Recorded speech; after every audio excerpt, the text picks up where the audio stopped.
Magandang umaga po, buhay tracking. Kape mo muna tayo mga idol.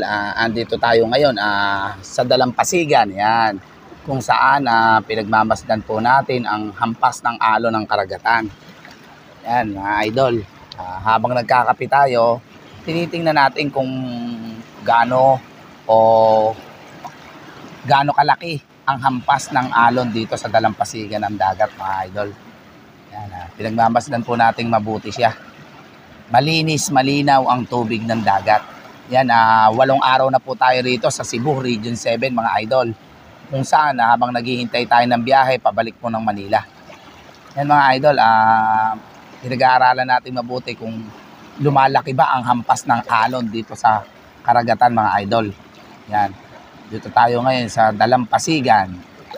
Yan mga idol, may nakikita tayong namamangka sila nangingisda, buhay tracking. Yan nasa bandang harapan po natin. Ayan, sana po ligtas sila at maayos na maglakbay po dyan sa dagat. Yan, nangingisda po sila, buhay tracking.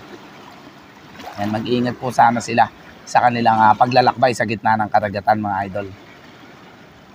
Yan, nakakatuwang pagmasdan po mga idol ang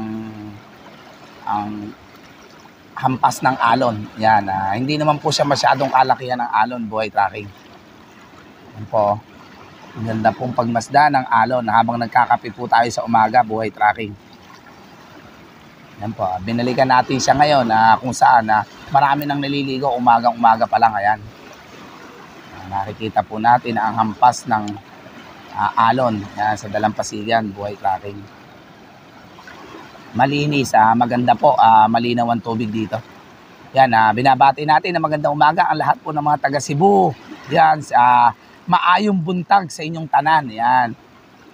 Sa mga taga Cebu po, maayong buntag sa inyong tanan. Yan, buhay tracking. Yan, ang ganda pong pagmasdan ng hampas ng alon.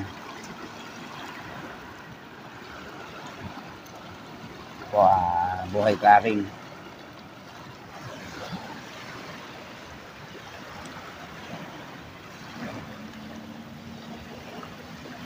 Malinaw po ang tubig, buhay tracking.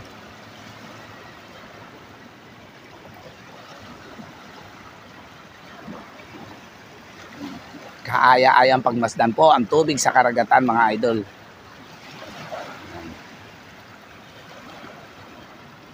Yan. Maayong buntag sa inyong tanan.